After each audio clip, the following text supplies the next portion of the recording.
I would like first of all to share with you a clip from Straight Talk Africa that originally aired on September 9, 2009 that focused on the then clashes in the Buganda Kingdom with the Ugandan government over land and power issues that human rights groups accused the police of using excessive force against Kabaka Mwenda Mutebi's supporters.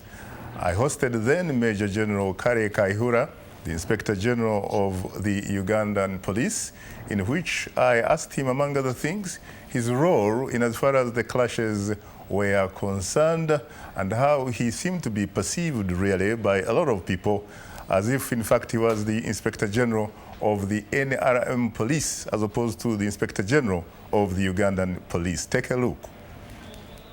But let me put this question to you, and this is a question, by the way, that reflects really what appears to be the growing perception as far as the security forces in Uganda are concerned. The perception is that the security forces, including the Ugandan police that you heard, are partisan, that they do play a partisan role. Some people have gone to the extent, as a matter of fact, of suggesting that instead of being, for example, Inspector General of the Uganda Police, that perhaps you should be called the Inspector General of the NRM Police, the ruling party. And this is an issue, by the way, that was also supported by Justice George Wilson Kanyehamba, a member of the Supreme Court, several weeks ago on Straight Talk Africa, that the Uganda Police, the Ugandan Army, all the agencies of the government really are basically fused with the ruling movement. That when you look at other people who do not support you, they are like enemies. These are their words. No, that's absolutely not correct. I have a very close working relationship with the leader of the opposition. He can tell you. We may have disagreements there, but I respect him and he knows that I do my best. The most of Kampala legislators are members of the opposition. I work very closely with them. This accusation is absolutely unfounded and it is not borne by facts, and unfortunately time does not allow for me to elaborate on that. Yeah. But I just wanted to correct the impression. This was not the police in this case. We cannot, by any stretch of imagination, suggest that we acted in a partisan way. We prevented. You see, the genesis of it was we wanted to prevent. Thank you very much. That was, of course, Major General Kale Kaihura, the current Inspector General of the Ugandan Police.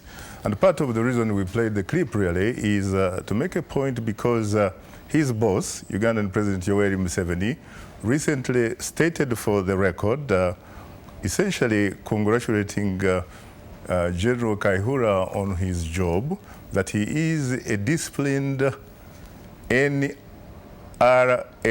cadre. Those are his words, the Ugandan President's words, not mine.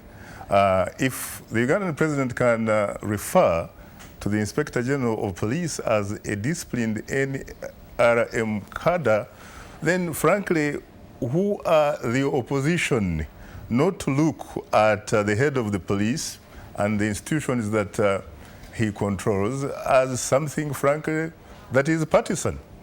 Let me come to you, Kintu Nyago. Good evening, Mr. Kintu. Good evening, Shaka. I am terrific. How are you today? Fine, sir. How are you? I am terrific. I'm sorry that we did have some technical problems so that we couldn't really begin the show with you. Let me inform the audience, of course, that you are the Deputy Principal Private Secretary to the Ugandan President, Yoweri Museveni. Now, having said that, do you have a problem as to why, for example, some in the public might look at the Ugandan police as playing a partisan role in view of the fact that the Ugandan head of state recently made a statement suggesting, in effect, that Kaihura, in fact, is an NRM cadre member?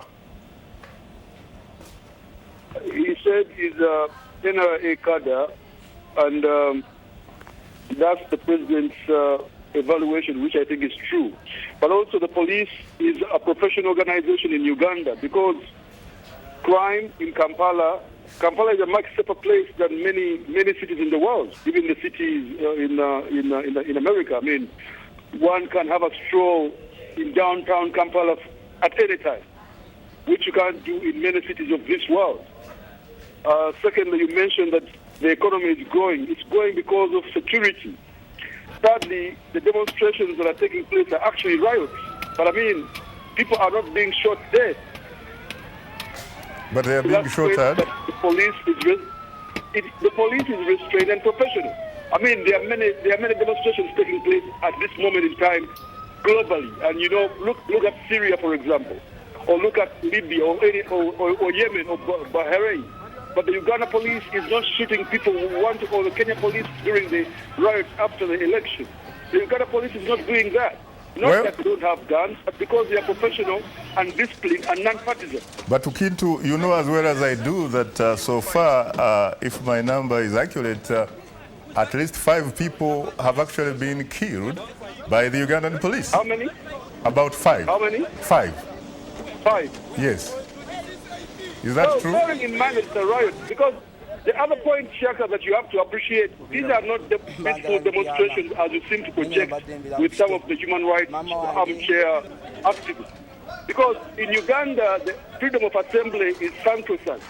But I mean, freedom of assembly is not absolute. People have to seek for permission of the authorities, even in Washington, where you are. I won't just walk and begin demonstrating anywhere. Because Mr. Bestie is demonstrating in marketplaces. I mean, they are gazetted areas. You must work with the established authority. Your freedom should not infringe on the freedom of others.